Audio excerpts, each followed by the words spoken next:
Hello everyone. तो आज जो टॉपिक हम पढ़ने वाले हैं it is torque on current carrying loop in uniform magnetic field. इसका केस फर्स्ट है when magnetic field is perpendicular to plane of loop, यानी जो अपने पास ये एक रेक्टेंगुलर लूप है जिसमें करंट फ्लो कर रहा है, क्लॉकवाइज करंट फ्लो कर रहा है इसमें, और इस लूप के प्लेन के परपेंडिकुलर लगा दी मैंने मैग्नेटिक फील्ड। जो रेड क्रॉस बने मैग्नेटिक फील्ड को रिप्रेजेंट कर रहे हैं। मैंने यहाँ पे लिखा हुआ है जो डायपोल मोमेंट है वो पैरेलल है मैग्नेटिक फील्ड के। अब आपको ध्यान रखना है किसी भी लूप का डायपोल मोमेंट, मैंने कल आपको लास्ट वीडियो लेक्चर में कवर किया था डायपोल मोमेंट के बारे में। तो डायपोल मोमेंट मैंने बताया था अगर क्लॉकवाइज करंट फ्लो करता है तो डायपोल मोमेंट अंदर की होता है और अगर हम एंटी क्लॉकवाइज करंट फ्लो करवाते हैं तो बाहर को आउटवर्ड होता है। तो अभी क्लॉकवाइज करंट फ्लो कर रहा है इसलिए क्या हो जाएगा भाई, इनवर्ड्स डायरेक्शन में हो जाएगा। लेंथ इसकी एल मान ली मैंने, विड्थ इसकी बी मान रखी है, ठीक है। तो अब अगर हम देखें इस पे फोर्स और टॉर्क, ठीक है, तो फोर्स की बात कर लेते हैं। देखिए वायर, इस वाले वायर पे अगर हम देखें तो फोर्स किस तरफ काम करेगा पहले वो देख लेते हैं ना। लेफ्ट हैंड रूल से फोर्स की डायरेक्शन निकलती है, जो फर्स्ट फिंगर है वो मैग्नेटिक फील्ड की तरफ कर दीजिए, अंदर की तरफ है। करंट की तरफ आगे मिडिल फिंगर हो जाएगी तो थंब बताएगा आपका फोर्स, ठीक है। करंट जिस डायरेक्शन में मिडिल फिंगर, और जो मैग्नेटिक फील्ड है उसमें फर्स्ट फिंगर, तो आपका जो थंब है वो क्या बता देगा भाई, फोर्स। तो फोर्स इस पे आएगा ऊपर की तरफ ऐसा, इसको मान लेते हैं F1 वेक्टर। सिमिलरली अगर नीचे वाले पे देखें तो नीचे वाले पे इस तरह से आपकी मैग्नेटिक फील्ड है और करंट इस डायरेक्शन में, मिडिल फिंगर आपकी बार कैसी आएगी, देखिए मिडिल फिंगर ऐसी तो आएगी इस बार, सॉरी ऐसी है ना, इस तरह से। ये आपका इधर ऐसे ऐसे दिखाना है आपको, इस तरह से। ये आपका हो जाएगा इस डायरेक्शन में करंट और अंदर तरफ मैग्नेटिक फील्ड, तो नीचे आ जाएगा आपका फोर्स। यहाँ पर आ जाएगा जस्ट नीचे की डायरेक्शन में फोर्स, ही हो जाएगा F2 वेक्टर। अब देखते हैं इस पे। देखिए इस तरह से करंट ऊपर है, ये आ गया अंदर की तरफ मैग्नेटिक फील्ड, इधर क्या आ जाएगा आपके पास, फोर्स। तो इस पे फोर्स आ गया आपका इस डायरेक्शन में, इसका नाम हो गया F3 वेक्टर। इस पे क्या आ जाएगा, देखिए ऐसे नीचे करंट हो गया, अंदर की तरफ मैग्नेटिक फील्ड, तो फोर्स आ जाएगा इस डायरेक्शन में, ये हो गया F4 वेक्टर। क्लियर है भाई। चलिए देखते हैं, अगर हम ध्यान से देखें तो F1 और F2 बराबर आएंगे वैल्यू में। F1 इज इक्वल टू आ जाएगा F2 इज इक्वल टू आ जाएगा current multiply length multiply magnetic field sine 90। भाई करंट की डायरेक्शन और मैग्नेटिक फील्ड आपस में क्या बनाती है, 90 का डिग्री एंगल बना रही है हर एक वायर के लिए। IL वेक्टर होता है, जिस डायरेक्शन में करंट होता है उस डायरेक्शन में होता है IL वेक्टर। तो IL वेक्टर और B के बीच का एंगल क्या है, 90 डिग्री, हर एक वायर के लिए 90 डिग्री है। अब अगर हम बात करें F3 और F4 की तो वो भी आपस में इक्वल है, वो क्या जाएंगे I small b capital B sine 90, ठीक है भाई। इस हिसाब से नेट फोर्स क्या आ जाएगा आपका, F नेट आ जाएगा 0। टॉर्क नेट क्या आ जाएगा, टॉर्क नेट भी 0 ही आएगा इस केस में, क्योंकि फोर्स क्या है, एक ही एक्शन ऑफ लाइन पर काम कर रहे हैं। एक ही एक्शन लाइन का मतलब एक ही डायरेक्शन, ऐसे एक ऊपर एक नीचे, तो खींचूंगा तो ये घूमेगा भी नहीं और चलेगा भी नहीं, ऐसे खींचूंगा तो ये घूमेगा भी नहीं चलेगा भी नहीं, ठीक है। जैसे जस्टर को हम ऊपर से ऐसे खींचे, नहीं घूम रहा है नहीं चल रहा है, इसको ऐसे खींचो दोनों तरफ से, इधर की तरफ और इधर की तरफ, तो ना घूमेगा ना चलेगा, ठीक है भाई। टॉर्क क्यों 0 आ गया, है ना। F1 रीजन चाहो तो आप रीजन लिख देना, F1 F2 एक ही एक्शन ऑफ लाइन पे है, और ऐसे ही जो आपका F3 और F4 है वो एक ही एक्शन ऑफ लाइन पे, इसलिए टॉर्क नेट भी 0 हो गया और F नेट भी इस केस में क्या गया 0। तो इस केस में कोई भी टॉर्क काम नहीं करेगा। तो पहला केस हो गया भाई कवर, ठीक है। अब हम बात कर लेते हैं केस नंबर सेकेंड की। तो केस नंबर सेकेंड में क्या करना है समझ लेते हैं एक बार उसमें भी, ठीक है भाई। चलिए तो केस नंबर सेकेंड देख लेते हैं क्या है। अभी हमने क्या लिया था, प्लेन के परपेंडिकुलर ली थी मैंने फील्ड, अब इस बार मैं ले लूंगा प्लेन के parallel field. Case number second है, इसमें क्या है, when magnetic field is parallel to, जगह पे कम बस्ती ऊपर ही देता हूं यहाँ पे। केस नंबर आ गया आपके पास second, when magnetic field is parallel to plane of loop या फिर जो एम वेक्टर है यह आपका परपेंडिकुलर है मैग्नेटिक फील्ड के। इन दोनों में से कोई भी बात आएगी, आपको करना यही है, या तो प्लेन के पैरेलल होगी या फिर डायपोल मोमेंट के परपेंडिकुलर होगी। कौन? Magnetic field. चलिए इस वाले केस में कैसे करेंगे वो भी देख लेते हैं भाई। हमने क्या किया, एक फिर से वही रेक्टेंगुलर लूप ले ली, करंट फिर से वही क्लॉकवाइज ही ले लेते हैं, कोई प्रॉब्लम वाली बात नहीं है। क्लॉकवाइज लो एंटी क्लॉकवाइज लो, आपकी इच्छा है। चलिए इस बार एंटी क्लॉकवाइज ले लेते हैं, ठीक है।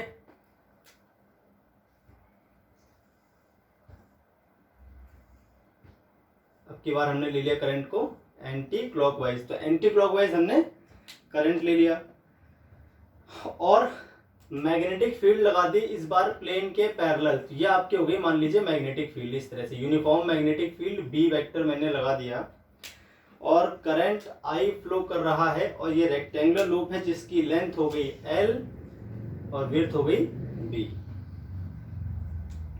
चाहे इसको एल चाहे इसको बी मान लीजिए, तो आपकी इच्छा है, ठीक है भाई। तो फिर देखते हैं पहले डायरेक्शन, फिर हम वैल्यू की बात कर लेंगे बाद में। चलिए डायरेक्शन देखते हैं कैसे कैसे क्या क्या होगा। इस वाले वायर पे अगर हम देखें फोर्स तो मैग्नेटिक फील्ड ऐसी है, करंट नीचे की ओर है तो फोर्स आएगा बाहर जेड एक्सिस पर। देखिए इस तरह से करंट नीचे, मैग्नेटिक फील्ड देखिए इस तरफ है, तो करंट किस तरफ आएगा? आउटवर्ड जेड एक्सिस पर बाहर की ओर।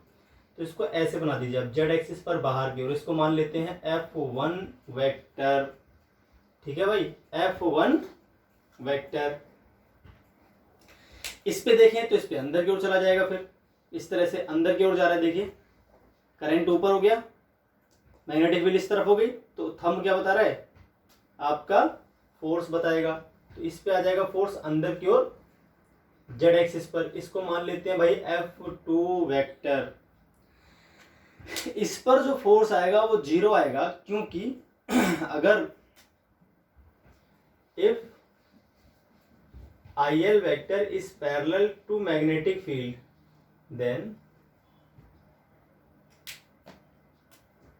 F वेक्टर क्या आता है भाई? Zero vector.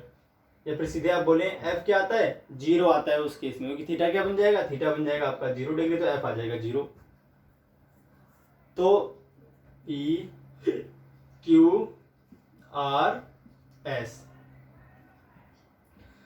Forces on PQ and RS will be 0, ठीक है। ऊपर वाले रीजन से, जो ऊपर मैंने रीजन लिखा हुआ है उसकी वजह से PQ में क्या है भाई? 180 डिग्री का एंगल बनेगा मैग्नेटिक फील्ड और करंट के बीच, और यहाँ पर 0 डिग्री का एंगल। इसमें करंट जिस डायरेक्शन में उस डायरेक्शन में मैग्नेटिक फील्ड लगा दिया आपने, तो भाई इन दोनों पे तो फोर्स काम करेगा ही नहीं। अब जिन पे कर रहा है, एक पे कर रहा है जेड एक्सिस पे बाहर की ओर, एक पे जेड एक्सिस पर अंदर की ओर, है ना। तो अब देखते हैं नाउ फोर्सेस ऑन, चलिए फोर्स ऑन कर लेते हैं पहले PS। तो इसको हमने माना हुआ है F1, तो इसकी वैल्यू क्या आ जाएगी भाई? I small b capital B, magnetic field हो गई। और साइन 90, भाई 90 क्यों? क्योंकि मैग्नेटिक फील्ड और करंट के बीच 90 डिग्री एंगल बन रहा है। देखिए यहाँ पर ये आपका आ जाएगा I B कैपिटल B, बस ये आ गया आपके पास F1। सिमिलरली किस डायरेक्शन के लिए? Directed along positive Z axis, ठीक। सिमिलरली देखिए आप, फोर्स ऑन QR कितना आ जाएगा भाई? F2 आपका आ जाएगा I B capital B sine 90, तो फिर वही आ जाएगा I B capital B। Direction क्या आ जाएगी इसकी? along minus z axis, along minus z axis हो गया।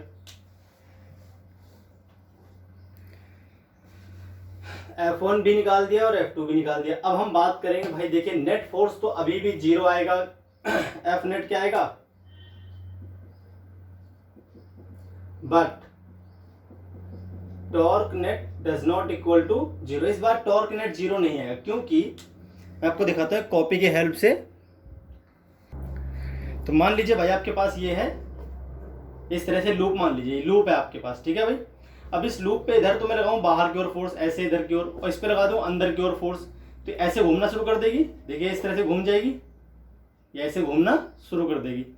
अब इन पे तो फोर्स है ही नहीं इन दोनों पे, है ना। जबकि इस पे इधर लगा रहा हूं अपनी तरफ और इस पे लगा रहा हूं अंदर की तरफ, तो देखिए ऐसे घूम जाएगी लूप। तो टॉर्क है इस पे, नेट फोर्स जीरो है पर टॉर्क तो इस पे है, ठीक। तो अभी क्या करें, टॉर्क देखते हैं। टॉर्क निकालेंगे कैसे, तो अब देखिए कैसे निकालना है आपको। एक पे तो फोर्स काम कर रहा है आउटवर्ड, इस वाली वायर पे इस वाले वायर पे तो आउटवर्ड कर रहा है, जबकि इस वाले वायर पे कर रहा है इनवर्ड, है ना। तो दोनों फोर्सेस के एक्शन ऑफ लाइन के बीच की परपेंडिकुलर डिस्टेंस देखिए, ये तो रहेगी भाई, ये तो रहेगी परपेंडिकुलर डिस्टेंस। एक तो ये फोर्स इस लाइन पे काम कर रहा है, एक फोर्स ये जो इस लाइन पे काम कर रहा है, इन दोनों के बीच की डिस्टेंस है कि परपेंडिकुलर। देखिए ऐसे, इस तरह से तो है दोनों, एक बाहर एक अंदर, तो ये आ जाएगी इनके बीच की परपेंडिकुलर डिस्टेंस। यहाँ पे देखिए ऐसा, ये ग्रीन वाला ये फोर्स हो गया F2, रेड वाला हो गया आपके पास F1। तो इनके बीच की परपेंडिकुलर डिस्टेंस क्या है, ये ब्लैक वाला पेन जो कितनी है, जो L है ये, ठीक है। तो टॉर्क कैसे निकलता है, टॉर्क निकाल लेते हैं इसमें। नाउ वैल्यू ऑफ टॉर्क क्या आ जाएगी,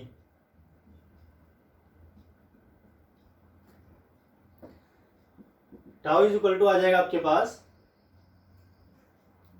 एक फोर्स कोई सा, तो F1 ले लेते हैं, मल्टीप्लाई दोनों के बीच की परपेंडिकुलर डिस्टेंस क्या आ जाएगी भाई, B आ जाएगी इस केस में, सॉरी L, ये होगी परपेंडिकुलर डिस्टेंस।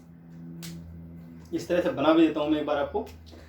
ये हो गया फोर्स आपके पास एक ऐसा, एक फोर्स हो गया आपके पास ऐसा, ये जो आ रही है ये इनके बीच की परपेंडिकुलर डिस्टेंस है जो कि L है। क्या है भाई, L। एक जेड एक्सिस पर हो गया, यहाँ पे भी 90 बनेगा ऐसा, यहाँ पर भी 90 बनेगा ऐसा, ठीक। इस तरह से, क्योंकि बाहर है ऐसा और वो अंदर की ओर है।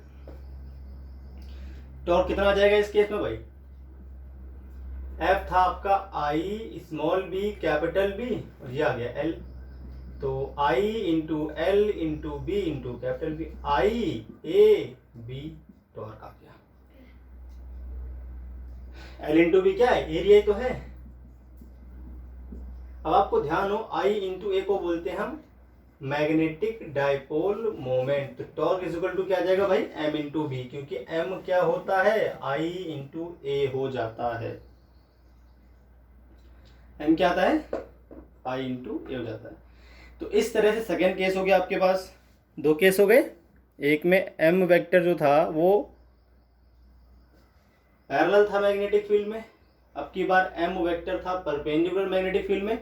अब हम लेंगे M वेक्टर कोई एंगल बनाता है मैग्नेटिक फील्ड से, ठीक है।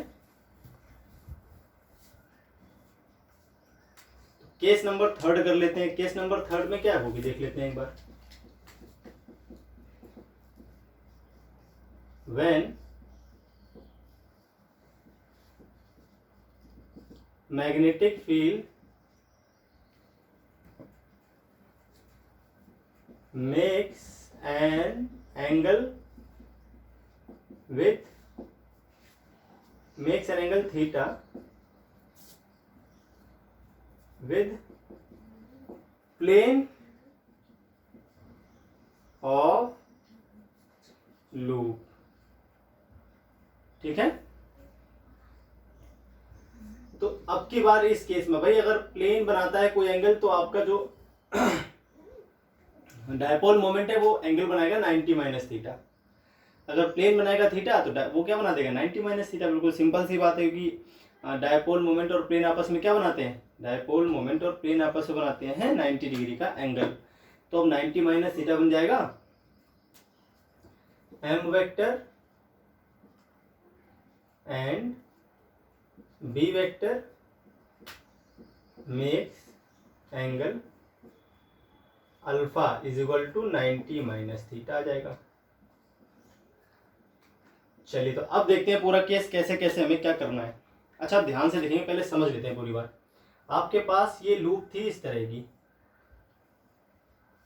ऐसी लूप थी पहले, और बढ़ा लेते हैं लूप को थोड़ा सा ताकि समझने में आसानी हो जाए।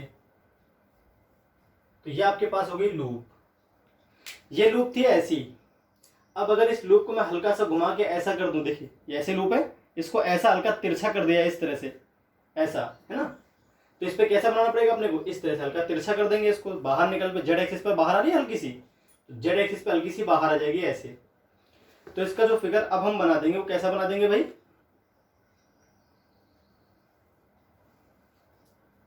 कुछ जेड पे अंदर चलेगी, कुछ जेड पे बाहर आ जाएगी, है ना, घूम गई है पहले से किसी एंगल पर। ये तो वैसे की वैसे रहेंगे, इन पे थोड़ी कोई फर्क पड़ेगा। देखिए अगर कॉपी घूमती भी है, देखिए सीधी है और घूमेगी तब भी कैसी रहेगी, सीधी रहेगी। ये तो घूमेगी, पहले ऐसी थी, अब हल्का सा घूम के तिरछी आएगी, ये तिरछी हो गई, पर पहले सीधी थी अब तिरछी हो गई। ये लाइन पे कोई तो फर्क नहीं पड़ रहा, ये तो सीधी अभी भी थी और अभी भी जेड सॉरी वाई एक्सिस पर पहले भी थी और वाई एक्सिस पर अभी भी है। ये भी वाई एक्सिस पर पहले थी और वाई एक्सिस पर अभी भी है। ये पहले एक्स पर थी, अब ये कुछ एक्स जेड प्लेन में आ गई लाइन, ये वाली लाइन, है ना।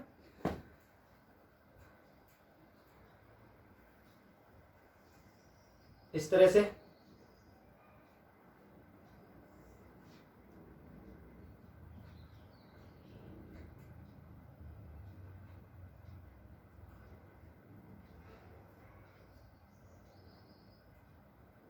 तो ये आपके पास भाई फिगर आ जाएगा पिछली बार से अलग, है ना। तो इसको मिटा देते हैं पिछले वाले फिगर को। तो आपकी जो लूप है वो क्या है, पहले वाले से थीटा एंगल पर काम कर रही है ना। तो ऐसी आपने लूप रख दी है भाई, इस तरह से आपने रख दी है लूप, है कि नहीं।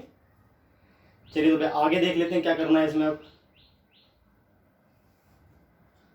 अब आपने मैग्नेटिक फील्ड लगा दी भाई इस तरह से, ये आपने लगा दी मैग्नेटिक फील्ड जो पिछले वाले प्लेन के पैरेलल थी, तो आपने इस तरह से लगा दी मैग्नेटिक फील्ड। अब आप ये मान लो कि मैग्नेटिक फील्ड और ये आपस में क्या एंगल बना रहे हैं भाई, थीटा का एंगल बना रहे हैं, ठीक है। यहाँ पे थीटा लिख सकते हो आप, इस जगह थीटा आपकी मर्जी है, थीटा का एंगल बना रहे हैं ये। करंट आप क्लॉकवाइज लो एंटी क्लॉकवाइज लो, ये आपकी मर्जी है, ठीक है। करंट जो लेना है भाई क्लॉकवाइज ले लेते हैं, सॉरी एंटी क्लॉकवाइज करंट ले लेते हैं। इसमें आई इस तरह से आई हो गया, तो मैंने इसमें एंटी क्लॉकवाइज करंट ले लिया। अब अगर आपने एंटी क्लॉकवाइज करंट लिया है तो आपको पता होना चाहिए जो मैग्नेटिक डायपोल मोमेंट कैसा आएगा, आउटवर्ड। ऐसा देखिए तिरछी थी ऐसी कॉपी, पहले ऐसे रखी थी, अब तिरछी घुमा के आपने ऐसे कर दी है। तो अगर इसमें एंटी क्लॉकवाइज करंट फ्लो करेगा तो डायरेक्शन कैसे आएगी, तिरछी ऐसे बाहर की ओर, इधर इस तरह से आएगी तिरछी बाहर की ओर, ठीक है। तो तिरछी ऐसे दिखा दो बाहर की ओर इस तरह से 90 डिग्री एंगल पर। ये डायपोल मोमेंट हो जाएगा इसका एम वेक्टर इस डायरेक्शन में, क्लियर। ये आपकी मैग्नेटिक फील्ड है, पैरेलल देखें तो इस तरह से मैग्नेटिक फील्ड दिख रही है आपको, है कि नहीं। थीटा एंगल बन जाएगा इस जगह पे, ये एंगल क्या हो जाएगा भाई आपका थीटा। तो ये कितना हो जाएगा, ये हो जाएगा 90 माइनस थीटा, जिसको मैंने बोल रखा है अल्फा थोड़ी देर के लिए। क्या बोल रखा है भाई, अल्फा, और वो थीटा था ही ऊपर यहाँ पे। तो मैग्नेटिक फील्ड वापस यहां से देख लीजिए, ये आपके पास वायर हो गया, ये हो गई आपके पास मैग्नेटिक फील्ड, है ना। करंट इसमें ऐसे नीचे की ओर था ही ये, और ये हो गया आपका डायपोल मोमेंट आउटवर्ड डायरेक्शन में ऐसे। ये कॉपी में अगर देखना चाहो तो कॉपी में इस तरह से है भाई, ये ऐसा है। तो ये तो हो गया आपकी मैग्नेटिक फील्ड, कॉपी तिरछी रखी है इस तरह से, तो ये हो गया आपकी मैग्नेटिक फील्ड एक्स एक्सिस पर इस तरह से, ये मैग्नेटिक फील्ड हो गई। और ये हो गया आपका डायपोल मोमेंट ऐसा बाहर की ओर तिरछा, ये है ना, देखिए ऐसा।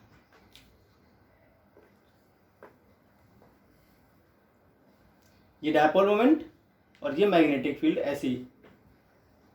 तो यहां मैग्नेटिक फील्ड और कॉपी के बीच जो एंगल बन रहा है इस जगह पे पीछे, यहां पे इस जगह पे, ठीक है, वो थीटा है।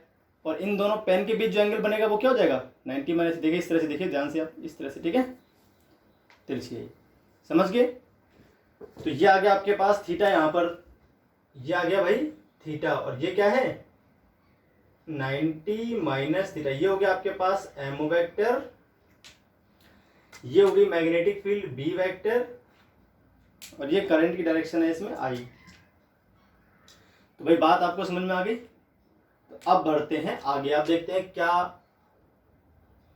फोर्सेस वगैरह आएंगे, कैसे काम बनेगा इसमें। अब ध्यान से देखो, आप यहाँ तो 90 बन रहा है ना, इस पे और इस पे तो 90 बन रहा है अभी भी, है ना।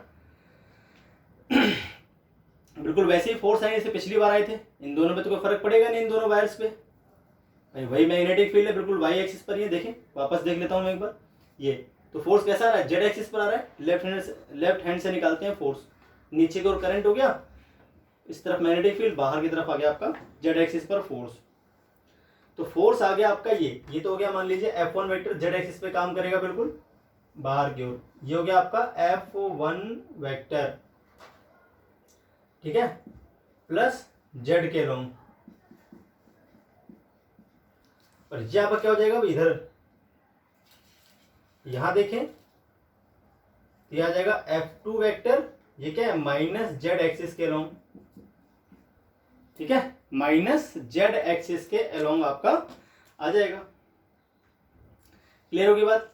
अब इन दोनों पे अगर फोर्स देखा जाए, लेकिन पे इन दोनों वायर्स पे अगर हम फोर्स देखते हैं, तो इन दोनों वायर्स पे जो फोर्स आएगा वो भाई अपोजिट तो कंफर्म आएगा और बराबर भी आएगा, तो आपस में कैंसिल, क्योंकि उसकी एक्शन ऑफ लाइन सेम ही आने वाली है, ठीक है। मान लीजिए तिरछा फोर्स है, ऐसा तिरछा करंट फ्लो कर रहा है, मैग्नेटिक फील्ड आपकी इस तरफ है ना। तो इन दोनों के जो प्लेन बनेगा यहाँ पर, तो या तो ऊपर आएगी मैग्नेटिक फील्ड, सॉरी फोर्स, या तो नीचे आएगा। ये समझे बात आप भाई। ये तो आपका, ये आपका करंट हो गया, ये आपकी मैग्नेटिक फील्ड आ गई। तो अब इन दोनों के प्लेन को जो मिलाती है फोर्स, मैग्नेटिक फील्ड और करंट दोनों से 90 बना रहा था, तो मैग्नेटिक फील्ड और करंट दोनों से 90 बनाएगा फोर्स, इस तरह से मान लीजिए, है ना। और हम करते क्या फोर्स में, एल क्रॉस बी करते हैं, आई से बी की तरफ आपको घूमना होता है, आई से बी की तरफ। तो आई इस डायरेक्शन में था, बी तो ऐसे घूमेंगे, और जब हम ऐसे घूमेंगे तो ऊपर की तरफ फोर्स आएगा। तो इस वाले वायर पे फोर्स आ जाएगा आपका ऊपर की तरफ, ऐसा बिल्कुल अपवर्ड ऐसे ऊपर की तरफ। ये मान लेते हैं F3 और ये मान लेते हैं F4, ठीक है। तो पहले देखते हैं F3 F4 की बात कर लेते हैं। F3 vector mod of F3 vector is equal to mod of F4 vector आएगा। लेंथ वही रहेगी पिछली बार, ये हमने B मान लिया था, इस पूरे को मान लिया था B, और ये जो तिरछी थी ये क्या थी, L स्क्वायर मान लिया। तो ये आपका आ जाएगा IL capital B sine theta, क्योंकि मैग्नेटिक फील्ड और करंट इस बार 180 माइनस थीटा का एंगल बनाएंगे, तो 180 माइनस थीटा करने पर साइन थीटा ही आ जाएगा, है ना। मैं करके दिखा देता हूँ, 180 माइनस थीटा का एंगल बन जाएगा। तो 180 माइनस थीटा साइन थीटा ही आना है, तो सीधे साइन थीटा ही आ जाएगा। डायरेक्टेड अपोजिट, ये तो प्लस जे एक्सिस पे काम करेगा और नीचे वाला माइनस जे एक्सिस पे काम करेगा। Directed opposite and on the same line of action of force, hence they neither produces force, या फिर ऐसे लिखते हैं, जो दोनों मिलकर क्या करेंगे एफ नेट, और इनकी वजह से जो एफ नेट आएगा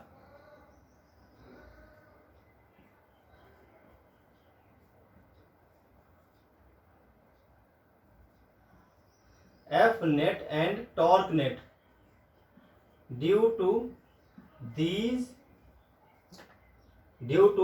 forces, कौन से फोर्सेस भाई, F3 vector and F4 vector will be 0, ठीक। F नेट टॉर्क नेट 0 आएगा केवल F3 और F4 की वजह से। F3 F4 ना तो टॉर्क प्रोड्यूस करेंगे और ना ही ये प्रोड्यूस करेंगे फोर्स, भाई इनकी बात तो ही खत्म। अब हम बात किसी कर लेंगे, अब हम बात करेंगे F1 और F2 की। तो इसको मैं कर देता हूँ इरेज। अब देखिए क्या है आगे,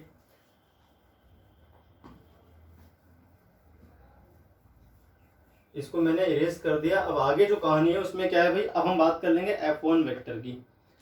तो मॉड ऑफ, देखिए F1 वेक्टर कितना आएगा, F1 वेक्टर आपका आएगा I small b capital B k cap plus z axis पे काम कर रहा था। सिमिलरली F2 वेक्टर क्या आएगा भाई, I B capital B minus k cap, ठीक है। दे आर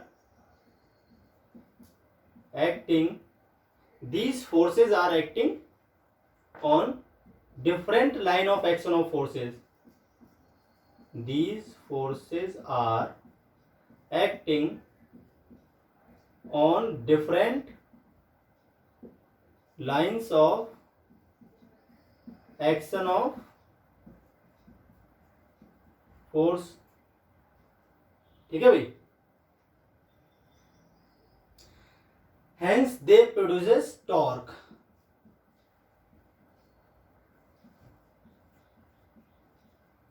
अब ये क्या प्रोड्यूस करेंगे भाई, टॉर्क। अब ये जब टॉर्क प्रोड्यूस करेंगे तो कितना करेंगे वो निकालना है। तो टॉर्क निकाल लेते हैं भाई। टॉर्क क्या आ जाएगा, टॉर्क का फॉर्मूला क्या होता है, किसी एक फोर्स की वैल्यू, दोनों की वैल्यू सेम है, मल्टी ऐसा F1 ले लिया मैंने, है ना। यहाँ से हमें चल गया पता कि जो मॉड ऑफ F1 है ये बराबर है मॉड ऑफ F2 के, और ये बराबर है आपका I small b capital B. जब दोनों फोर्स बराबर होते हैं, अपोजिट डायरेक्शन में होते हैं, और एक्शन ऑफ लाइन क्या होती है, डिफरेंट होती है, तो वो प्रोड्यूस करते हैं कपल और बॉडी को घुमा देते हैं। तो F1 और F2 क्या बन जाएंगे, कपल बन जाएंगे, और ये बॉडी को कराएंगे रोटेट, टॉर्क प्रोड्यूस करेंगे। तो किसी एक फोर्स की वैल्यू ले लेते हैं, और यहाँ पर लेने आपको परपेंडिकुलर डिस्टेंस, क्या लेनी है, परपेंडिकुलर डिस्टेंस ले लेनी है।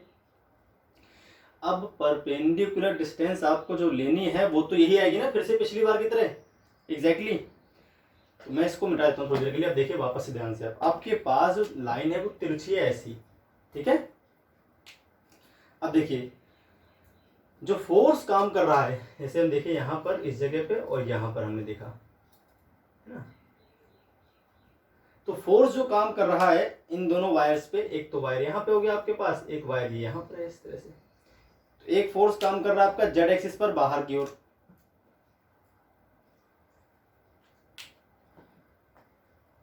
इसको हटा देते हैं, ये F2 वेक्टर। ये आपका काम कर रहा है ऐसे जेड एक्सिस पर, इधर कर रहा है ये वाला अंदर की ओर जेड एक्सिस पर, है ना।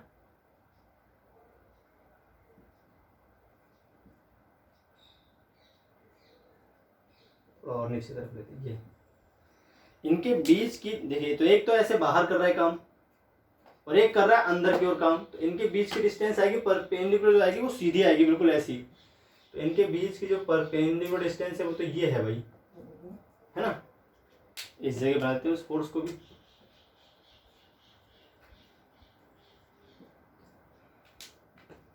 ये 90 बना रहा है इससे, ये 90 बना रहा है इससे, ठीक है। तो अब हमें जो दे रखी है डिस्टेंस वो कौन सी दे रखी है भाई, ये दे रखी है इस तरह से। ये कितनी है, ये आपकी दे रखी है आपको L, ये दे रखी है L। तो ये डिस्टेंस कितनी आ जाएगी वहां पर देख लेते हैं एंगल से। देखिए यहाँ पर कितनी आ जाएगी डिस्टेंस। ये रेड लाइन जो है वो थीटा एंगल बनाई रही थी, तो यहाँ पे एंगल क्या बन जाएगा, थीटा बन जाएगा। तो अगर वो L है ना, तो इसका नाम कुछ रख लेते हैं, जैसे इसका नाम रख लिया हमने Mn, है ना। तो Mn क्या आ जाएगा आपका, यहाँ आ जाएगा आपका F1 multiply M into n. M into n, Mn देखिए कितनी आ जाएगी यहाँ से। अगर हम Mn देखते हैं तो Mn आ जाएगी L, ये हो गया आपका हाइपोटेनस, ये वाला, या 90 डिग्री एंगल बनी रहे, तो यह हाइपोटेनस तो L, और ये हो गया आपका बेस, तो L cos थीटा क्या आ जाएगी भाई, L cos थीटा। ये आ गया आपके पास F1 L cos थीटा, है ना। F1 की वैल्यू क्या थी भाई, I into small b into capital B into L cos theta. Torque आ गया।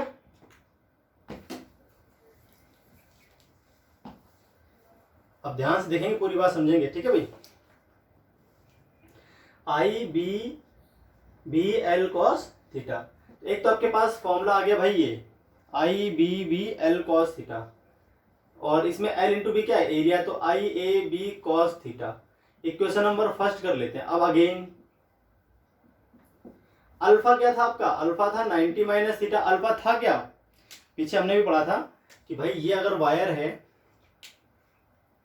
ये डायपोल मोमेंट था एम वेक्टर, और जहां पर कोई मैग्नेटिक फील्ड थी ऐसे, इस जगह पर ये बी वेक्टर थी, ये एंगल थीटा था, तो इसको क्या बोला था मैंने, अल्फा, जो क्या था 90 माइनस थीटा था। तो इसको अल्फा मान लेंगे तो अल्फा क्या आ जाएगा 90 माइनस थीटा, है ना, ये पूरा 90 बन रहा है इस जगह पे, इस तरह से 90 माइनस थीटा। तो इसमें पुट करते हैं, पुटिंग इन इक्वेशन फर्स्ट, तो टॉर्क क्या आ जाएगा, अगर पुट करते हैं इक्वेशन नंबर फर्स्ट में तो टॉर्क क्या आ जाएगा भाई, पुटिंग इन फर्स्ट, टॉर्क आ जाएगा आपका I A B cos 90 minus alpha. भाई alpha is equal to 90 minus theta, theta is equal to क्या हो जाएगा 90 माइनस अल्फा, तो यह आ जाएगा आपका I A B sine alpha, और आई इंटू ए को बोलते हैं एम, तो एम बी साइन अल्फा, यह आ गया आपका टॉर्क, क्योंकि एम इज इक्वल टू क्या था यहाँ पे आई इंटू ए था कि नहीं था। इन वेक्टर फॉर्म देखें अगर इसको हम, तो torque vector is equal to हो जाएगा एम वेक्टर क्रॉस आपका हो जाएगा बी वेक्टर। तो भाई इस तरह से निकलता है torque on current carrying loop in uniform magnetic field. आपको मैंने 3 केस पढ़ाए, पहले केस में परपेंडिकुलर था प्लेन के मैग्नेटिक फील्ड, दूसरे केस में प्लेन के पैरेलल था मैग्नेटिक फील्ड, और तीसरे केस में किसी एंगल पर थी मैग्नेटिक फील्ड प्लेन के। तो इस तरह से हमने तीनों केसेस में टॉर्क का फॉर्मूला पढ़ लिया। आपको याद रखना है तीनों केसेस में कोई सा भी केस आएगा आप टॉर्क इजिली निकाल पाओगे। तो आज के लिए इतना ही, फिर कल नेक्स्ट वीडियो लेक्चर में मिलेंगे किसी और टॉपिक के साथ। आज के लिए इतना ही।